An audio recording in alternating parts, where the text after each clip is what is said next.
저는 근데 몰랐어요. 이 알렉스 가랜드라는 감독을 몰랐는데, 알고 보니까 제가 이분 작품들 예전에 되게 재밌게 많이 봤었더라고요. 저는 심지어 영화들 말고 그 데브스라고 하는 그 시리즈물도 되게 인상 깊게 봤었는데, 내가 이 사람 영화 되게 좀 좋아했었구나라는 걸 뒤늦게 좀 알게 돼가지고, 원래는 제작자를 잘 모르는 상태에서 접하게 됐었던 것 같아요. 오히려 더 약간 말씀하셨던 것처럼 좀 선견 없이 접하게 됐었던 것 같습니다. 보고 난 뒤에는 정말 서늘한 감정을 느꼈다라고 아까도 잠깐 말씀해 주셨는데, 네. 저는 그 서늘함이 이 영화는 약간 두 가지로 나뉠 것 같아요. 아주 현실적인 두려움에 가까운 두려움을 느끼면서 볼 수도 있을 것 같고, 네네네. 아니면 이 영화 안의 상황들이 좀 두렵긴 하지만 정반대로 어느 정도 좀 마음의 거리를 유지한 채 보는 감상도 가능한 영화 같거든요. 어느 쪽에 좀 더 가깝게 보신 것 같아요? 아무래도 어쩔 수 없이 좀 전자였었던 것 같아요. 그러니까 뭐 뒤에도 뭐 이야기가 나올 수도 있겠지만, 이 영화가 좀 많은 부분들을 생략하고 가는 지점들이 있잖아요. 근데 그게 뭐 연출적으로나 아니면 이야기적으로나 일부러 좀 어떤 스킬로서 이렇게 생략하는 것도 있겠지만은, 사실은 그게 생략이 아닌 것처럼 느껴지는 지점들이 꽤 많이 있었거든요. 그래서 어쩔 수 없이 약간 좀 자유롭게 열어놨다고는 생각을 하는데, 그래도 좀 약간 끌려갔었던 부분이 있었던 것 같습니다. 보는 사람 입장에서는. 저도 이 영화를 다른 시기에 접했다면 또 제가 어떤 감상을 가지고 이 영화를 따라갔을지가 궁금하긴 한데, 네. 하필이면 또 이런 전국의 소란한 상황들이 있은 뒤에 혹은 그 시기에 이 영화를 봤더니 좀 같이 이렇게 트랙이 굴러가는 듯한 인상이 있더라고요. 그래서 어느 정도 영화에는 거리를 유지하면서 본다고 생각하는 편이긴 한데, 이 영화만은 그 거리 조절이 좀 잘 되지 않았던 이런 인상이 있습니다. 실제 어떤 레퍼런스라고 한다면 이 영화가 실화 소재를 다룬 영화는 아니지만, 우리가 2021년에 미국의 국회의사당이 점거된 어떤 영상들을 뉴스를 통해서 보기도 했잖아요. 2020년에 미국의 대선이 치러졌고, 그때 부정선거 음모론을 주장한 트럼프의 강성 지지자들이 선거 의회 인증일에 그 국회의사당을 점거한 사건이 있었는데요. 이 사건이 왜 저는 인상적인 기억으로 남았냐면, 외부의 테러가 아니라 자국민에 의해서 어떤 미국의 의사결정 기관이 점거된 사건이라는 점이었는데, 당시 도널드 트럼프, 그러니까 현 대통령 재당선인이자 당시에는 이제 대통령직에서 내려가야 하는 상황이었는데, 우리는 싸울 거다, 죽도록 싸우지 않으면 우리에게 나라는 없다라는 발언을 하면서 또 이 강성 지지자들의 어떤 행동을 부추긴 면도 있었다는 생각이 있는데, 영화가 그 영향을 받았다는 말을 공식적으로 감독은 한 적은 없어요. 하지만 무언가 이런 내란의 분위기가 조금씩 감지되는 현 상황들을 씨앗 삼아서 새로운 이야기들을 구성했던 게 아닌가라는 짐작 정도가 가능한 것 같고요. 오늘 차차 또 이야기 나누겠지만, 이 영화가 굉장히 새로운 시도들을 많이 했어요. 그 중에 가장 흥미롭게 느껴졌던 지점이 무엇일까 궁금한데, 가령 예를 들어보자면, 보통 미국의 전쟁을 그릴 때는 다른 나라와 치르는 전쟁을 얘기하는 경우가 많죠. 그렇죠. 그런데 내전을 배경으로 한다는 점도 좀 독특하고요. 그리고 여러 장르가 좀 혼합된 인상을 주죠. 어떻게 보면 포스트 아포칼립스 장르 같기도 하고, 어떻게 보면 전쟁 영화인데 또 독특하게 로드무비로 흐른다는 말이죠. 그래서 어떤 이런 장르적인 인상을 집어주실 수도 있을 것 같고요. 가장 흥미롭게 느껴졌던 지점이 뭘까요? 말씀주셨던 부분 다 너무 동의를 하고, 근데 저는 이런 얘기하기 맨날 할 때마다 좀 너무 되게 창피하고 좀 쑥스러운데, 글 쓰는 사람이어가지고 좀 항상 볼 때마다 시나리오를 위주로 많이 보게 되는데, 이분 특징이 그렇더라고요. 그러니까 이게 사실 물론 아주 예전의 이야기를 쓰는 것도 힘들고 아주 먼 미래의 이야기를 쓰는 것도 힘든데, 개인적으로는 근미래나 대체 역사를 쓰는 게 가장 어렵다고 생각을 해요. 왜냐면 조금 더 현실적인 이야기를 하면은 영화나 드라마 같은 경우 이제 만드는데 뭐 한 달, 두 달 걸리는 것도 아니고, 거기에도 소요되는 시간이 분명히 있을 텐데, 근미래의 이야기를 조금만 잘못 만들어도 되게 유치하고 틀린 사람이 될 수 있는 이야기인데, 이분이 예전에 뭐 엑스마키나라는 영화도 그렇고 이번 이 11호 작품도 그렇고 되게 근미래를 다루고 있다는 어떤 시나리오 도착한 점에서 저는 좀 인상 깊은 부분을 많이 봤어요. 이게 사실 진짜 용기랑 자신감이 많이 필요한 작업인 게, 저 같은 경우는 이제 제가 예전에 썼던 작업에서, 클럽하우스를 여러분들이 기억 못하시는 분들이 아마 대부분이실 겁니다. 클럽하우스라는 그 이제 음성 채팅하는 어플 서비스가 잠시 반짝했었던, 그때 제가 한참 대본을 이제 쓸 시기여가지고, 야 이거는 제가 몇 번 써보고서 이거 무조건 앞으로 대세가 된다. 인스타그램 끝났고 이거다 하면서 썼는데 대본 쓰고 제작되는 기간 동안 아무도 클럽하우스를 기억하지 못하는 상황이 돼서 저같이 부족한 사람이 이렇게 되는데 약간 저는 그 지점을 좀 집중해서 봤었던 것 같습니다. 그렇죠. 영화가 제작될 때는 보통 몇 년 이상의 기간이 소요가 된 뒤에 공개가 되는 것이기 때문에 그 시의성을 놓치기가 정말 어려운데 또 이 영화는 공교롭게도 혹은 행운이게도 그 시간차가 발생하는 바람에 우리에게 엄청나게 현실적인 이야기로 다가오는 효과가 되었습니다. 그래서 더 진짜 엄청 임팩트 있게 왔었던 것 같아요. 우리가 만약 SF 영화 막 몇백 년 뒤 막 이런 거 보면은 아직 말이 돼 하면서도 그냥 허황되게 좀 약간 마음의 문이 열리는 게 있는데 이 영화 진짜 막 뉴스를 보는 건가 싶을 정도로 너무 기가 막힌 또 현실감을 선사해 주니까.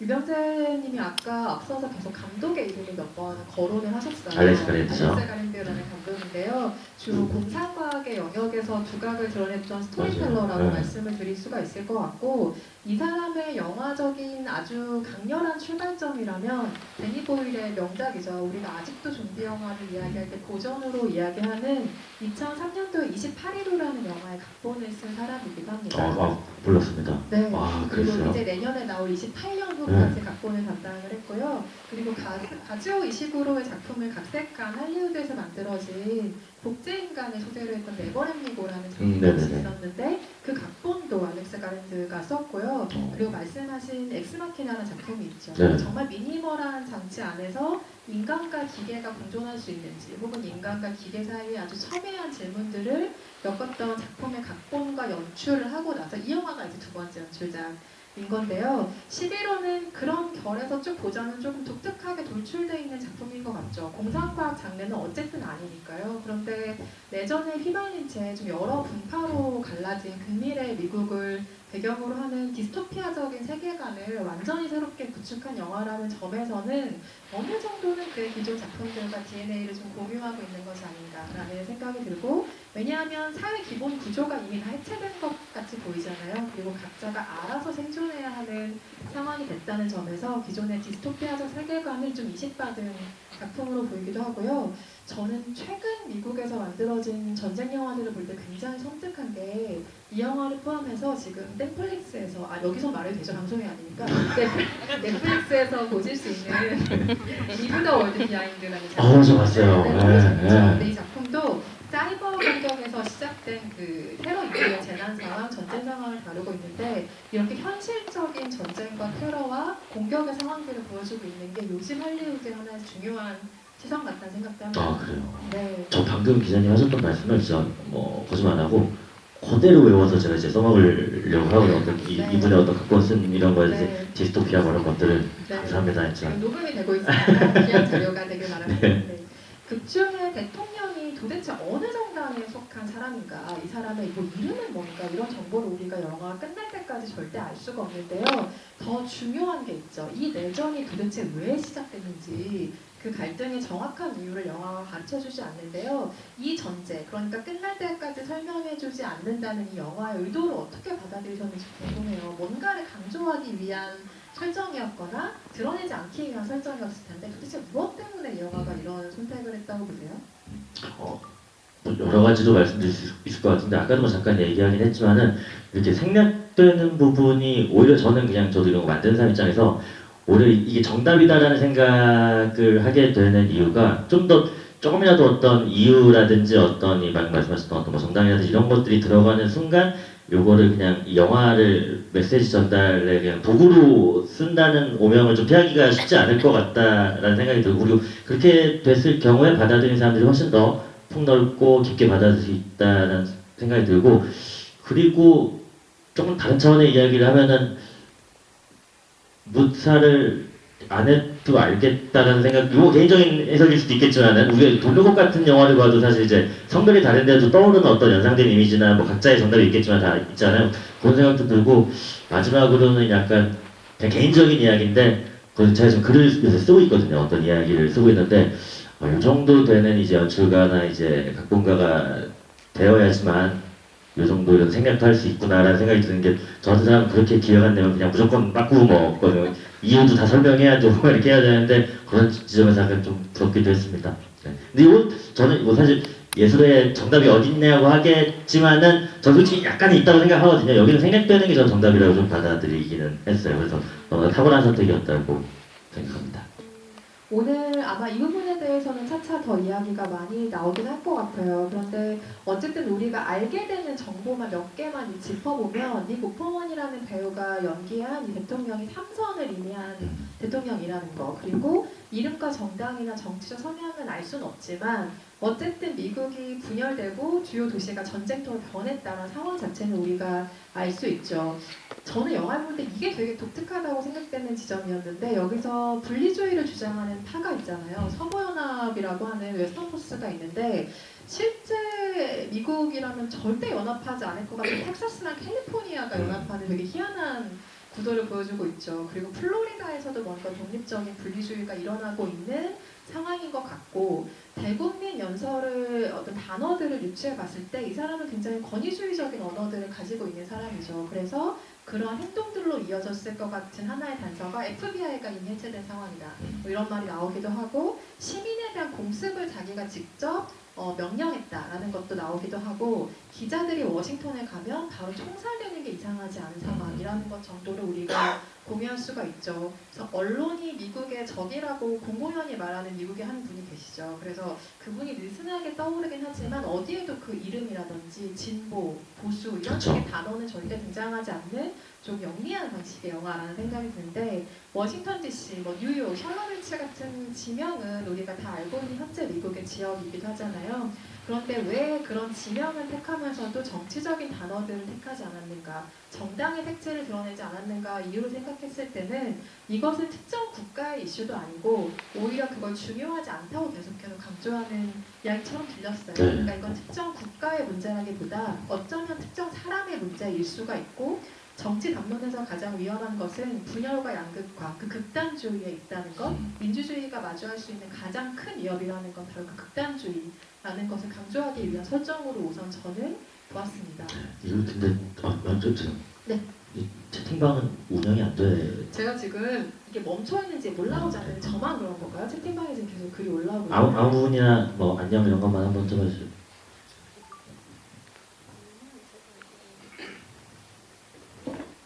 지금 그래서 마지막 채팅이 병재핑이거든요. 그러게요. 제가 지금 이게 저의 와이파이나 테더링에 문제가 있을 수가 있으니까 홍보사 관계자분 저한테 그 링크 하나만 카톡이나 문자로 전달해 주시겠어요? 제가 그거 다시 한번 확인해 볼게요. 말씀 주셔서 죄송합니다. 아닙니다. 이 과정을 따라가게 하는 주인공의 직업이 종군 사진 기자로 네, 설정되어 네. 있잖아요. 여기서는 어떤 인상을 받으셨어요? 왜 직업이 종군 사진 기자여야 했을까? 저는 사실 연출적인 부분만 봤을 때 이게 영화가 나오다가 중간중간에 중요한 장면에서 이제 영상이 아니라 그냥 그 카메라 시선에서의 사진들로 나오는 연출이 되게 좀 좋았다고 생각하고, 그리고 이야기적으로 되게 부자연스러운 직업이 아니고 어떻게 보면 되게 전공법을 택한 것 같은데, 이거 혹시 다르게 해석하신 분들이 있으시면 제가 그거 좀 갖다 쓰려고 하거든요. 혹시 아니면 기자님이나 이렇게 좀 다르게 볼 여지가 있을지 이것 좀 한번 여쭤보고 싶었습니다. 네. 이렇게 되네요. 채팅방 링크를 받았는데 굉장히 네. 많이 올라왔는데 제가 네. 놓치고 있었는데, 뭐 제가 좀 한번 보고 네, 있겠습니다. 이 부분으로 좀 봐주시길 바라겠고요. 전쟁을 기록하는 사진 기자의 시선을 통해서 보는 영화라는 점에서 비롯한 이 영화의 장점들이 있죠. 보도되는 것, 관찰되는 것을 따라간다라는 장점이 있는데, 미국에 굉장히 전설적인 종군 기자가 있습니다. 마리 캐서린 콜빈이라는 여성 기자인데요. 이 기자는 시리아 내전에 사망을 했어요. 근데 사망을 하기 이전에도 스리랑카 내전을 보도하던 도중에 눈에 폭탄의 파편이 켜서 한쪽에 안대를 착용한 사진으로 굉장히 유명한 종군 기자입니다. 이 기자의 영향도 느슨하게 있었을 것이고, 그리고 리와 주인공 제시의 이름은 감독이 존경하는 종군 사진기자 2명에게서 이름을 따온 것이기도 해요. 리는 용감하게 좀 직업정신을 발휘하는 사람이지만 참혹한 풍경에 무감해진 사람이라는 점도 굉장히 영화가 중요하게 포착을 하는데요. 아마도 직업적인 권태라기보다는 회의감에 좀 젖어있는 사람으로 묘사가 되고 있습니다. 근데 그 회의감도 영화가 설명을 해주고 있어요. 내가 이렇게 목숨을 걸고 전장을 누볐지만 아무도 들어주지 않는 경고가 됐다. 그러니까 끝내 내 작업은 유효하지가 않았다라는 데서 오는 회의감도 아마 일하는 사람을 휘감고 있는 것이 아닐까라는 생각이 들죠. 그래서 저는 좀 인상적인 장면으로 영화가 끝나고 의외로 기억에 남았던 게, 욕조에 이렇게 몸을 담그고 이렇게 눈을 가리고 있는 장면이 있잖아요. 그때 그 리에게 떠오르는 참상의 잔상들이 있는데 슬로우 화면으로 차를 계속 쫓아가고 분쟁 지역에서 사진을 찍는 자기의 모습이라거나 사람이 죽고 막 폭발이 일어나고 피를 흘리면서 쓰러지는 사람들, 몸에 불이 붙는 사람들 이런 것을 계속해서 혼자 있는 순간에 떠오르는 그 상념들이 지금의 리의 상태를 만들지 않았나라는 생각이 들었고 그리고 중요한 것은 이들 모두에게 일종의 도파민 중독 상태가 있죠. 그 도파민 중독이라는 게 너무 즐거워 막 일이 진짜 재밌다 이런 도파민이 아니라 필요한 모든 수단을 이용해서 특정 사진을 얻어야 되는 게 전문 사진 기자의 임무이기 때문에 자기를 위험에 계속 빠뜨리는 데서 오는 이상한 도파민 같은 것들이 이들을 휘감고 있죠. 이런 자연스러운 흐름에서 전문 사진 기자라는 직업군이 앞으로 나설 수밖에 없었다라는 생각이 들고요. 채팅방 좀 보시고서 혹시 궁금하신 내용들이 있으시나요? 이남희원님 이게 근데 어디 지금 영상이 송출되고 있나요? 아니면 여기 다 계신 분들이신 건 거죠? 계신 분들이 보고 계시고 녹화 중. 네. 이남희원님이 그 아까 답변을 미리 주셨던 것 같은 기자들의 카메라가 총인 것 같은 느낌이 들었어요라고 이렇게 또 말씀을 주셨고. 질문인 것 같은데요. 그에 대한 의견이 어떠신지 한번. 근데 사실 아까 주셨던 말인데 제가 드렸던 질문에 이게 답이 되는 것 같아요. 그리고 실제 어떤 자세나 이런 것들도 좀 의도된 연출이 있었던 걸로 기억을 하고 있어가지고. 조금 더 캐릭터에 대한 이야기 이어나가 볼까요? 네. 각기 다른 뭐 연령대, 성별 이런 인물들이 등장을 하는데 그 4명 중에 그러니까 같은 차에 타고 가는 넷 중에 누구의 시선을 따라가느냐에 따라 좀 이입이 달라지는 영화라는 생각도 들거든요.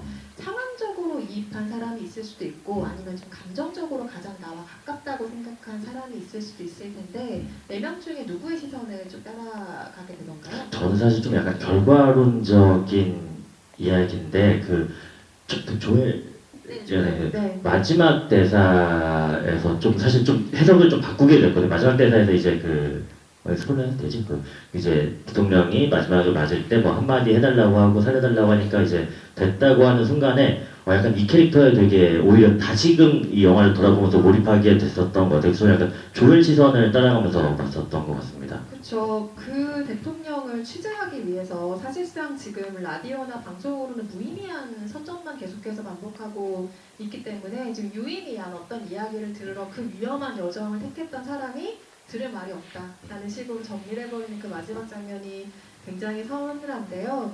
당연히 의도한 바가 느껴지시죠? 각각의 캐릭터들을 각각의 세대를 의미합니다. 노년, 그러니까 선임기자 세미가 있고 방금 언급해주신 조엘 그리고 주인공 리가 상징하는 중년이 있고 가장 마지막으로 이 그룹에 합류한 청년 세대인 제시가 같이 이 동행을 떠나게 되는데요. 세대별로 서로를 보호하는 감정이 있다는 게 저는 굉장히 인상적이었는데 그 중에서도 리가 제시를 보호하는 방식이 있죠. 그러니까 자신의 과거를 제시에게서 받기 때문일 텐데 너는 내가 되지 말아라 라는 말을 계속해서 뭔가 돌려서 하고 있는 듯한 인상을 주죠. 무감해지지 말고 무엇보다 네 삶 전체를 버리지 마라 라는 이야기를 계속해서 들려주고 있는 인물인 것 같아요. 저번에 뭐 되게 여담인데 제시 같은 캐릭터가 항상 어쩔 수 없이 약간 민폐 포인트들이 있어서 그런 것도 하여튼 어쩔 수 없는 건가 싶고 그러니까 아바타 2 봐도 그렇고 막 그러잖아요. 좀 하지 말아라. 계속 약간 그런 포인트도 좀 약간 재미삼아 가지고 말씀을 한번 드려봅니다. 아마 그런 포인트를 느끼셨을 만한 장면을 제가 하나 꼽아볼까요? 네네. 조유소에서 만났던 어떤 상황이 있잖아요. 네네네. 폭력적인 상황이 있고 총을 든 남자가 그런 대사라죠. 네가 쏘라면 지금 쏘고 뭐 더 패라면 패고 네가 정해주면 됐겠다. 아니면 동전 던지기 해도 돼. 이런 식의 말을 사람이 죽어가는 앞에서 어떻게 저런 이야기를 할 수 있을까 싶은 얘기를 하는데 그때가 제시에게 굉장히 큰 충격을 남죠. 나는 그때 카메라도 잊어버렸고 저 사람들을 죽이지 말라는 말도 못했다고 엉엉 울잖아요 차에서. 그때 리가 그런 얘기를 하죠. 자기에게 그런 질문을 하다 보면 멈출 수가 없다. 우리는 묻는 사람이 아니다 라는 이야기를 하는데 그 장면에서 아마 조금 제시의 어떤 행동들을 답답해하시는 포인트가 아닐까 라는 생각도 해보기도 하고요. 뻗쳐서 얘기하면 주유소라고 부르는 게 맞겠죠. 어디 그렇죠. 주유소 장면이 되게 저는 개인적으로 임팩트 있는 장면 중에 한 장면이었었던 것 같아요. 이제 매달려 있고 사람들이 근데 그거를 대하는 그분이라고 걔도 이름이 나왔나요? 아무튼 그 남자 이제 뭐 물어보는 그 남자가 그러니까 악을 묘사하는 방법에 있어서 사실 이만 어떻게 들릴지 모르겠지만은 되게 밉게 보이진 않고 그러니까 너무 순수할 정도로 나쁘고 막 멍청해 보이게 묘사가 되니까 약간 예전에 그 액트 오브 킬링이라는 작품에서도 그런 식으로 악이 물론 그건 금 영화는 아니지만은 그런 식으로 묘사되는 게 오히려 약간 어떻게 보면 그거는 웃긴 연기를 한 것처럼 보이거든요. 그 배우가. 그래서 더 약간 좀 소름 돋고 야 저렇게 순수하게 나쁠 수가 있구나라는 생각이 들면서 근데 또 우리 주변에도 그런 사람들이 없지는 않네라는 생각이 들어서 되게 좀 끔찍했던 기억으로 남아있어요. 그 장면이. 액트 오브 킬링을 보셨어요? 네, 그것도 좀 있어 보이는 영화라고 해서 사실 접하게 됐는데 되게 네, 좋아하는 장면입니다. 그 영화도 다큐멘터리인데 내전의 상흔을 가지고 살아가는 어떤 사람들의 이야기를 취재하는 과정에서 예를 들면 나라마다 그 학살자가 있잖아요. 그 학살자를 찾아가서 당신이 세운 업적을 한번 재현해 주세요라는 제안을 해요. 그런 학살자가 부끄러워하거나 왜 이런 걸 찍으러 왔냐 호통치는 게 아니라 정말 자연스럽게 자기가 그때 어떻게 사람들을 죽였는지 이렇게 재현을 해보이거든요. 그러다가 문득 이 사람을 깨닫는 어떤 순간을 카메라가 포착하는 굉장히 유수의 다큐멘터리 영화제에서도 선호받았던 작품이기도 하고요. 그 주유소 장면 말고도 인상적인 장면을 꼽으라면 어떤 장면을 또 꼽으시겠어요? 이거 아무래도 오늘 많은 분들께서도 말씀해 주실 것 같은데 그 배역 이름 기억 안 나요. 제시 플레머스가 연기했었던 사람이 그 영어 대사는 기억 안 나는데 뭐 넌 어떤 미국인이냐라고 묻는 장면이 가장 그냥 되게 그냥 서늘한 말 한마디였는데 되게 임팩트 있게 다가왔었던 것 같아요. 그러니까 그런 대사나 그런 연출들이 아까도 계속 나왔던 얘기지만은 이게 그냥 미국의 얘기가 아니고 또 어떤 나라의 얘기가 아니고 어떤 시대의 얘기가 아니고 어떤 지점에서도 다 같이 이거 우리 얘기일 수도 있겠구나 약간 공감하게 아니, 몰입할 수 있게 되는 순간이었던 것 같고 그 분은 진짜 근데 다 그런 역할만 한 솔직히 안 무섭게 생겼거든요. 그냥 되게 푸근하게 생겼는데 너무 무서워. 진짜 옛날 막 브레이킹 배드에서부터 해가지고 막 보면은 너무 끔찍한 연기를 해가지고 전 사실 극장에서 안 보고 아까 말씀드렸지만 그 스크리너로 집에서 이제 화면으로 보는데도 저 되게 소름 돋아가면서 봤었던 인상적인 장면이었습니다. 지금 말씀하신 장면은 그 빨간 선글라스를 쓴 군인이 네. 나오는 장면을 얘기하시는 것 같은데요. 그 방금 배우의 이름을 언급해 주셨지만 제시 플레머스는 여기서 리를 연기한 키어스틴 던스트의 실제 남편이기도 합니다. 그래서 그렇죠. 남편한테 우리 영화 카메오 좀 출연해줘라는지 부인의 부탁에 이제 영화를 찍게 된 건데 정말 인상적인 장면을 남기고 퇴장을 하죠. 말씀하신 것처럼 어떤 미국이냐라는 질문을 하게 되는데 중부, 남부 뭐 이런 질문을 하게 되잖아요. 그러니까 스스로 이 사람은 자기가 지금 사형 집행이기도 하고 판사이기도 하고 엄청난 그 권력을 가지고 있는 사람처럼 보는데 애국주의가 증오로 바뀐 진짜 희한한 케이스죠. 근데 우리가 더 이 사람에게 소름이 돋는 건 이 사람이 어느 편에 서 있는지 절대 알 수가 없다는 점이에요. 어쩌면 실제 군인이 아닐 수도 있겠죠. 그렇죠. 어쩌면 그저 살인을 즐기는 사람일 수도 있겠죠. 이 북동의 상황을 이용해서. 그래서 이것은 외부에서 유입되는 사람들을 바라보는 어쩌면 미국의 일부의 관점을 대변하고 있는 것일 수도 있다는 생각이 듭니다. 어쩌면 그 장면을 통해서 이 내전과 관련된 것이 어쩌면 인종에서 촉발된 것일까라는 힌트를 우리가 얻을 수도 있는데요. 미국의 자국민들이 서로에게 혹은 자기 자신에게 묻고 있는 현실 세계의 질문이 바로 어느 쪽 미국이냐? 라는 대사 한 줄로 관통할 수도 있다고 생각을 하고 보통 우리가 질문은 대화를 시작하기 위해서 하잖아요. 네. 제가 지금 여쭤보고 네. 저희도 여쭤보시는 것처럼 근데 만약 이 사람처럼 우리가 그 질문을 활용하게 된다면 과연 어떤 세계가 펼쳐질 것인지 그 하나의 서늘한 가능성을 또 11호라는 영화가 보여주고 있는 것 같고요. 여기 채팅방 중에 올라온 질문을 그 장면과 관련해서 주신 분이 있는데 병재님이라면 그 국가를 지나갈 때, 이 국가는 중립국가, 그러니까 지금 내전 일어난지도 모르는 국가를 또 이후에 지나간 장면이 있죠. 그 장면을 언급하신 것 같은데 그 지역을 지나갈 때 머무르셨을까요? 아니면 계속 앞으로 취재하기 위해 가셨을까요? 라는 질문을 주셨네요. 네, 계속 앞으로 취재하러 갔을 것 같습니다. 네, 사실 뭐 웃으면 안 되는 작품이긴 하지만 그냥 좀 가볍게 좀 답변을 드리자면은 가끔 이런 질문들 이렇게 오시거든요. 영화에 대해서도 그렇고 저는 이제 역사 프로그램도 이제 같이 하다 보니까 역사 프로그램 하다 보시면은 만약에 병재 씨였으면 그때 뭐 독립운동 하셨겠어요? 이런 질문을 하세요. 네, 했을 것 같다라고 하는데 이게 사실 쉽지 않나요. 그러니까 안 했을 것 같다는 게 아니라 안 했을 것 같다는 게 아니라 너무 끔찍한 상황에 나를 이렇게 대입하는 게 지금은 당연히 야 그걸 질문이라고 하냐 당연히 하지 뭐라고 하는데 막상 그렇게 됐을 때 이게 정말 그럴 수 있을까라는 질문이 스스로 생기기 때문에 이게 무서운 작품인 것 같다는 생각이 들거든요. 아무튼 저는 앞으로 끝까지 포기하지 않고 취재하러 갔을 것 같습니다. 정해진 답변을 드는 것 같다는 인상이 의혹이 좀 있지만 여기서 정리하도록 하겠습니다. 예전에 어떤 영화 GV 뭐 잘기억한다 그거 할 때도 무슨 내용이 어떤 뭐 아들이 뭐 부모를 어떻게 죽이는 영화에 나왔던 그런 건데 그때 병재 씨였으면은 부모님을 그렇게 해서 그런 질문 저 안 죽였을 것 같은데요 라고 이렇게 답변 들었던 기억이 납니다.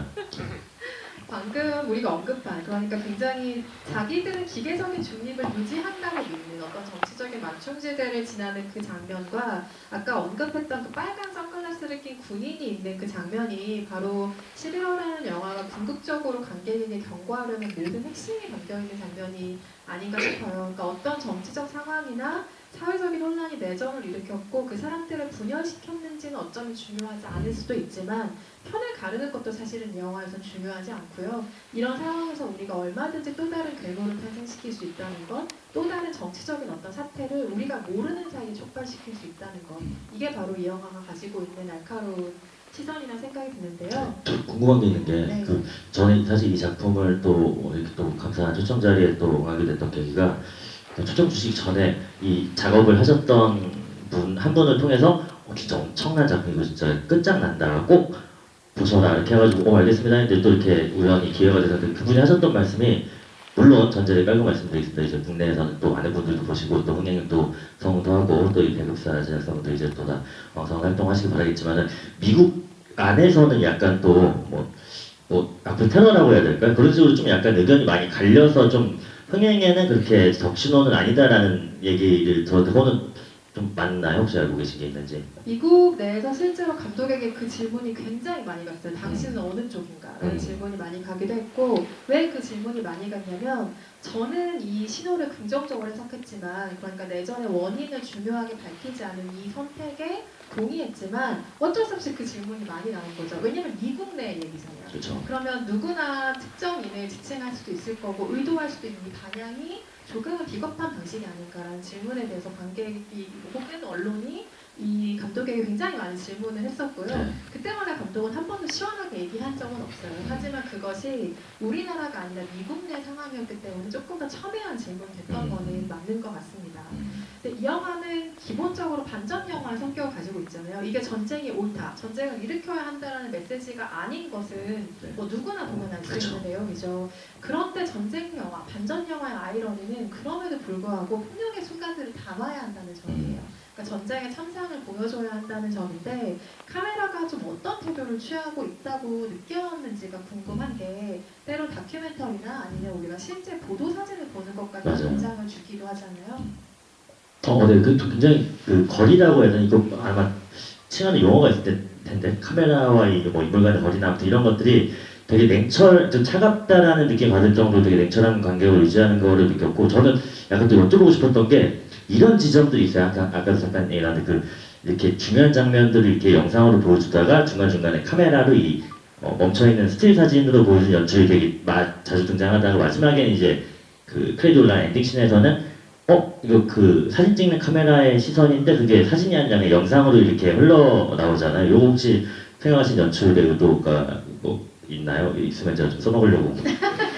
아니, 의도가 분명히 이런 지점에서 제가 이제 너무 창피한 고백을 합니다. 이런 지점에서 제가 항상 부족함을 느끼는 게 분명히 뭐가 있어. 근데 잘 모르겠어요. 그 의도가 뭔지. 제 생각을 그냥 네. 조심스럽게 들려드리자면 네. 이 직업이 종북 사진기자이기 때문에 그들의 결과물로서 이 영화의 어떤 순간들이 포착되는 거 굉장히 중요하긴 합니다. 이를테면 이게 영상 카메라라고 했을 때는 굉장히 더 많은 앞뒤의 상황들이 담겼겠죠. 그쵸. 그런데 이들은 단 한순간만 포착하는 사진기를 들고 있는 기자들이기 때문에 리의 말처럼 30장을 찍어도 단 한 장만 건져도 정말 잘 찍은 사진이란 얘기를 들을 정도로 수많은 셔터를 누르지만 제대로 된 시야 하나를 포착하기가 굉장히 힘든 지점들이 많을 수 있습니다. 그래서 저는 앞뒤 상황을 보여주지 않는 단 한 컷의 사진으로 설명하는 일에 대한 어떤 상징으로서 이 사진을 계속해서 보기도 했고요. 저는 이 영화의 어떤 폭력성이라든지 참상을 보여주는 방식들이 전쟁 영화의 그것과는 완전히 다르다고 느꼈어요. 무슨 뜻이냐면 전쟁 영화에서 보통 강조되는 어떤 인간애 같은 게 있죠. 누구를 구한다는 용기 같은 것도 있고 전우애 같은 것도 강조가 되기도 하고 어쩔 수 없이 그런 상황이나 감정에서 나오는 일종의 낭만성 같은 게 전쟁 영화에는 드리워 있거든요. 이를테면 우리가 라이언 일병구하기 같은 훌륭한 맞아요. 작품을 보고도 얼마나 그 인간에 감동을 하게 되나요? 그래서 비극과 용기를 소재로 이야기를 만들 때 어느 정도 그런 속성을 담보하기 때문이기도 한데요. 그러나 거기에서 끊임없이 그러니까 일종의 그 낭만성으로부터 벗어나려는 연출이 여기에 계속 있었다는 생각이 듭니다.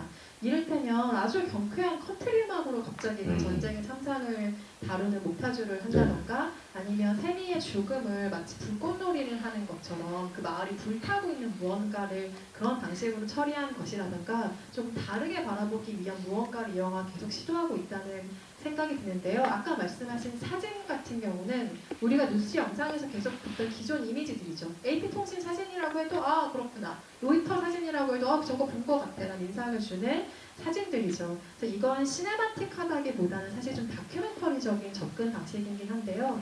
폭력은 어떤 일까지 할 수 있는지 그 야만성을 좀 가리지 않고 포착해서 보여주는 시선에 저는 가까워 보였고 여기는 절대 어떤 낭만이 있을 수 없다는 것 오로지 처참한 현실만 가능하다는 것이 종군 기자를 주인공으로 한 것도 그 연장선상인 것 같다는 생각도 하게 됐습니다. 충분한 답변이 됐습니다. 근데 그 마지막에 네, 그게 마지막에 그게 이제 영상으로 나오는 게 좀 궁금했었어요. 영상으로 나온다는 거는 대통령실의 상황을 네, 그 원래 그 카메라 앵글에서는 스틸 사진으로만 나왔었던 그 앵글에서 이제 마지막에 이제 영상 뭐죠 흑백 그 이렇게 나오잖아요. 그런 것들이 혹시 어떤 내가 모르는 지점들이 있는지 궁금했었습니다. 실제 그 대통령실에 진입하기 전까지 엄청난 액션 영화의 흐름처럼 보여지다가 그 지점만큼은 아주 서늘한 엔딩으로 문을 닫고 있는데요. 네이비실에 소속이 된 실제 군사 고문이 이 영화에 등장을 했었고 그 어떤 캐릭터로 등장했다기보다 액션 시퀀스의 고문으로 등장을 한 거죠. 그래서 실제 소속 군인들이 워싱턴 DC 장면들을 찍었는데 그때 감독이 주문하기를 평소처럼 그냥 군사훈련하는 행동을 하되 카메라를 신경 쓰지 말아달라는 얘기를 했다고 해요. 그때 사운드가 굉장히 인상적인데 어떤 전쟁 영화의 기본적인 스펙터클을 강조하기 위한 설계였다기보다 총소리가 진짜 리얼하다는 생각 안 하셨어요? 맞아요. 극장에서 보신 분들은 더 리얼하게 그 소리를 들으셨을 텐데 저는 그게 뭔가를 방어하기 위한 무기가 아니라 뭔가를 살상하기 위한 무기라는 사운드에 훨씬 가까웠어요. 저거 죽이는 소리구나 라는 것에 엄청나게 가까웠고 무섭도록 뭔가를 쏘고 죽이는 효율성에만 집중된 소리라는 생각을 했어요. 그래서 아마도 그 소리를 굉장히 감각적으로 만들다기보다는 직설적으로 표현하는 방식을 택했을 거고 거기에 대항하는 셔터 소리가 굉장히 독특하게 귀에 남아 있습니다. 저널리즘의 역할을 계속해서 상기시켜주는 좀 알림 같다는 생각도 영화를 보면서 하게 됐고요. 리 얘기를 제가 아까 잠깐 했었는데 자기 작업으로 계속 경고해 왔다고 생각하는 사람이잖아요. 그 믿음으로 일을 해왔을 텐데 결국에는 그래도 이런 일이 벌어졌구나라는 회의감에 계속해서 빠지는 인물이기도 한데 이런 상황에서 그 사람이 찍는 사진 그리고 나아가서 제시가 찍는 그 현장의 기록의 의미라는 건 대체 뭘까요? 그럼에도 왜 그렇게 기록들을 남겨야 할까요? 또 너무 약간 개인사를 얘기할 수는 없지만 약간 저도 어떤 이 사회를 살아가는 한 명의 구성원으로서 요새 조금 이제 제가 그 기성세대 치고 너무 귀엽게 생기긴 했는데 이제 거의 마흔을 바라보는 사람 입장에서 일종의 좀 무력감 같은 거를 계속 느낄 때가 있어요. 한 20대 뭐 한 30대 초반까지만 해도 나 개인의 영향으로 내가 뭔가를 좀 바꿀 수 있어라는 생각이 드는데 요새는 좀 약간 그 순응하고 살자라는 생각을 할 때가 많은데 저도 이제 리의 역할이나 지의 역할을 보면서 그럼에도 불구하고라는 의지를 계속 좀 다졌었던 것 같아요. 물론 어떻게 보면 이 영화 안에 있는 텍스트적인 이 소재랑은 상관없는 감상을 느낀 거기는 하지만은 그럼에도 불구하고 계속 해나가야 되는 그러니까 경고라는 단어는 이제 먹히지 않았으면 의미 없는 단어인 거잖아요. 그럼에도 불구하고 계속 해나간다는 게 그리고 그게 또 심지어 이제 제시로 이어져가는 과정이 또 진짜 그 끝나가는 그 순간이 제시의 카메라에 또 오롯이 담겨있고 어떤 의지나 이런 것들이 이어져가는 순간을 좀 느낄 수가 있었습니다. 저도 이 영화를 보고 가장 많이 생각했던 게 그럼에도 이어지고 전달되어야 할 어떤 것이라는 거였는데 나아가서는 이 영화가 언론의 회복에 대한 이야기도 한 것 같다는 생각을 언론의 했어요. 회복. 요즘은 뭐 소셜미디어 쇼츠가 너무 모든 것을 압도하는 시대이기 때문에 예전에는 어떤 사람을 예를 들면 범법적인 어떤 일을 저질렀던 사람을 고발한다 혹은 사회적인 문제가 됐던 거를 경시의 차원에서 내보낸다라는 걸 언론의 역할이 했지만 그렇죠. 사실 저는 그 기능이 굉장히 무력화된 시대이기도 하다고 생각하거든요. 요즘에서. 여전히 그 기능이 살아있긴 하지만 주체가 사라진다고 해서 그러니까 찍는 사람이 사라진다고 해서 언론의 역할이나 기록의 역할 자체가 사라지는 건 또 아니라는 믿음이 있어요. 왜냐하면 정부 권력을 견제할 수 있고 사회를 고발할 수 있는 거의 유일한 기관으로서의 어떤 힘은 언론에 있다는 생각이 저는 여전히 있거든요. 그래서 견제 기관으로서의 저널리즘이 국민에게 신뢰받지 못한다면 권력을 향한 안정적인 균형 자체가 유지가 될 수가 없다는 어떤 그 서늘한 또 경고 자체를 영화가 하고 있는 것이 아닌가라는 생각이 들었고 아까 조엘에게 좀 이입해서 영화를 봤다고 말씀해 주셔서 이 질문 해주신 것 같은데 만약에 병재님이 조엘의 입장이 돼서 대통령에게 간다면 어떤 질문을 했을 것 같냐는 질문을 주셨어요. 제가 질문을 한다면 거기서는 사실 그 우리가 통상적으로 어떤 기자가 어떤 질문을 한다고 했을 때는 뭐 이유라든지 왜라든지 뭐 이런 거를 이야기하고 뭐 그런 거를 좀 상상할 수 있지만 거기서 그냥 마지막에 살려달라는 말만 했는데도 그걸로 뭐 됐다고 그랬나요 표현이 그걸로 충분하다고 그랬나 그렇게 하면서 그냥 되게 서늘하게 마지막을 맞잖아요. 뭐라고 물어봤을까요? 저는 근데 그렇게 깊은 사람이 아니어가지고 왜 그랬냐고 그냥 평범하게 물어봤을 것 같다라는 생각이 질문이 아니었을 수도 있을 것 같아요. 그냥 어떤 그러니까 조엘이나 이 여기 나오는 기자들이 겪었었던 어떤 지난한 과정들을 생각하면은 지극히 저 같은 이제 범인의 시선으로 봤을 때는 끝내 해야 될 뭐 질문이나 이런 것도 던지지 못하고 그냥 원망이나 약간 분노 같은 거 표현하지 않았을까라는 생각도 듭니다. 형편없는 대답이죠? 아닙니다. 또 연결해서 드리고 싶은 질문이 네. 있는데 마지막 장면을 보고 하고 놀라셨던 분들 많이 네. 계셨을 거예요. 그 대통령을 사살하기 전에 주인공이 죽잖아요. 리가 죽고 말하자면 제시 대신에 이제 총을 맞게 되는 건데 그리고 그 장면을 제시가 연속 카메라로 사진을 계속해서 찍는 장면이 앞서서 등장을 하는데 질문도 주신 분이 계세요. 제시가 본인 대신 총을 맞는 그 리를 촬영하는 장면에 대해서는 어떻게 생각하셨는지 궁금합니다라는 질문을 저희에게 주셨거든요. 근데 이거 뭐 인간적인 관계로 보면은 되게 좀 차가운 행동이라고 볼 수 있지만 오히려 그 잘 이어받고 있다라는 느낌을 받았거든요. 이름 자꾸 리가 이제 말에 섰던 거를 그 마지막 순간에 기록하는 과정에서 되게 인상 깊은 연출로 받아들였었어요. 저도 마찬가지 인상이었고요. 사실 저는 리가 총에 맞을 줄 알았어요. 왜냐면 저도 솔직히 알았어요. 네, 네. 대사에 복선이 있어요. 네. 앞부분에 그 둘이 가만히 하는 대사들을 들어보면 제시가 그런 얘기를 하잖아요. 아마도 그 주유소 장면 이후였던 것 같은데 내가 총을 맞아도 사진으로 찍을 거예요? 뭐 이런 질문을 하잖아요. 플래그를 아주 세게 그냥 네, 그래서 그 질문을 하길래 저 중에 누가 맞겠구나. 근데 맞는다면 네가 맞겠다. 뭐 이런 생각을 하면서 영화를 봤는데 맞을 줄도 알고 아니니까. 솔직히 찍힐 줄도 알았어요. 그래서 네, 그래서 그 일이 일어나더라고요. 그래서 점점 어떤 제시의 상황에서 보자면 정말 종군 기자로서 성장해가는 그 짧은 시간에 성장물로도 이 영화가 읽힐 수도 네. 있다는 생각이 들고 말 그대로 질문하는 사람 대신 기록하는 사람이 되어가는 그 모습 아마도 리의 과거였을 무언가를 그 장면 하나로 한쪽적으로 보여주고 있다는 생각이 듭니다. 각각 이 영화를 보고서 추천하고 싶으신 대상이 다 다를 것 같아요. 네. 유병재님은 이 영화를 추천한다면 이 사람은 꼭 봤으면 좋겠다. 혹은 이런 대상은 이 영화를 봤으면 좋겠다 하는 관객은 누가 있을까요? 저는 지구인에게 아니 아까 했던 말이 연속이기는 한데 그런 것 같아. 이게 이렇게 반복되는 말이지만 어떤 미국의 일반도 아니고 또 뭐 대한민국의 일반도 아니고 전 세계 각지에 누구나 이제 진짜 공포를 느낄 수 있는 일이기 때문에 저는 요거 진짜 좀 많은 분들이 좀 보셨으면 좋겠다는 생각을 진심으로 좀 강력하게 했었어요. 그래서 지구인 혹은 세계인에게 좀 추천을 하고 싶습니다. 정말 배급사 수입사가 만족스러운 답변을 지금 해주신 것 같다는 생각이 들고 만약에 주변에 가까운 사람에게 저희가 알만한 사람에게 이 사람은 꼭 봤으면 좋겠다고 한 명만 딱 추천한다면 어떤 분 고르시겠어요?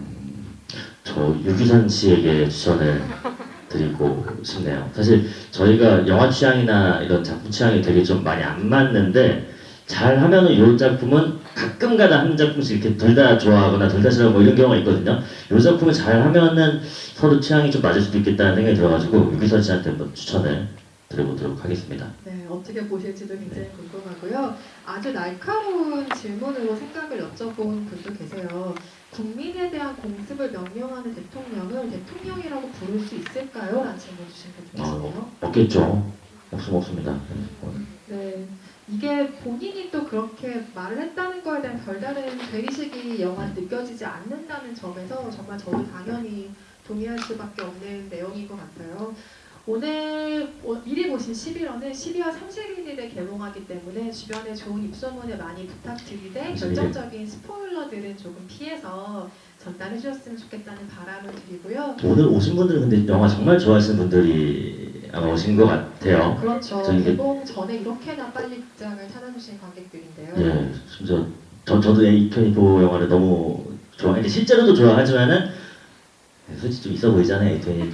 그러니까 그런 지점에서도 되게 좋아하는데 그래가지고 오늘 진짜 여기 오신 분들 진짜 정말 찐으로 영화 좋아하시는 분들이 많이 계신 것 같아요. 보통 이런 어떤 자리나 행사 같은 거 이렇게 오면은 제 팬분들이 많이 오시는 경우도 있어요. 저도 이제 오랫동안 활동을 했으니까 없는 것 같습니다. 그냥 정말로 영화 사랑을 위해서 오신 분들 같아요. 이런 공간에 접속해 있는 게 가끔 이렇게 진짜 좀 행복할 때가 있어요. 극장을 자주 가려고는 하지만은 또 약간 뭐 바쁘다는 핑계로 자주 부르지 못하는데 약간 그냥 간헐적인 동호회 사람들 이렇게 만난 것 같은 느낌이 들어가지고 여기 다 진짜 뭐 다들 익스트림 무비라든지 뭐 저기 디피매니아 이런 거 다 하시는 분들 같아가지고 반갑네요. 다 이런 분들이셨군요.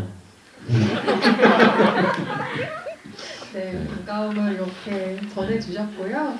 12월 31일에 개봉하는 11호가 최근에 또 우리가 겪었던 국내적인 상황과 아주 무관한 이야기가 아니기에 훨씬 직설적이고 감정적으로 증폭되는 경험들을 오늘 하셨을 거란 생각이 듭니다. 그 시간들을 통해서도 우리에게 지켜야 될 가치가 분명히 무엇인지 그리고 우리가 지양해야 될 것은 무엇인지를 분명하게 확인하는 기간이었다는 생각이 들어서요. 관객 여러분들의 마음 안에도 이 영화가 조금 남다른 의미로 다가가지 않았을까 싶고 마무리할 질문으로 정말 멋진 질문 한 분 주셨는데 네. 이거 가능할지 모르겠어요. 네네네. 마지막으로 11호 삼행시 부탁드립니다. 이야 정말 저 같은 경우는 이제 삼행시 달인입니다. 여기 딱 보기만 해도 단어들의 어떤 이런 것들이 좀 많이 돌아요. 여기에서 뭐가 가능하겠다 뭐가 가능하겠다 하는데 11호 사실 약간 나쁜 유혹들이 많은 단어입니다. 그러니까 나쁜 유혹이라는 것은 보통 삼행시가 잘못 풀리는 경우에는 그냥 욕만 하고 끝나는 경우가 있는데 11호 한번 제가 해보도록 할게요. 한번 문을 띄워주시면은 어떻게 될지 모르겠는데 아무튼 여러분들 11호 한번 오늘 띄워주시죠. 12월입니다. 올 한 해가 다 이렇게 끝나가는데요. 여러분들 정말 우리가 정말 이렇게 해가지고 뭐 행복한 순간들도 있고 또 슬픈 순간들도 있고 빌어먹게 어려운 상황들도 있고 뭐 그렇지만은 우리 모두 다 함께 이렇게 2024년을 잘 보내고 또 이제 2025년을 맞게 됐습니다. 와인이 이런 마무리일 줄은 네, 몰랐어요. 제가 감사합니다. 제가 삼행시로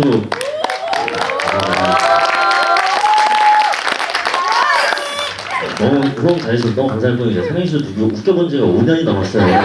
그래서 항상 힘든데 어떻게 또 이렇게 네, 또 마무리를 하게 됐네요. 아무튼 뭐 잠깐 아까도 얘기했지만 오늘 여러분들 만나뵙게 돼서 진짜 너무 반갑고 진짜 또 좋은 영화 있으면 또 이렇게 또 좋은 자리 또 초청을 해주시면은 여기 계신 분들 또 이렇게 또 뵙는 자리에 또 있으면 좋겠고 11호 진짜 이 소문 많이 내주시고 여러분들 많이 보시면 좋을 것 같아요. 주변에 뭐 친구분들 가족분들하고 함께 또 애차 관람하시는 것도 너무 추천을 드려봅니다.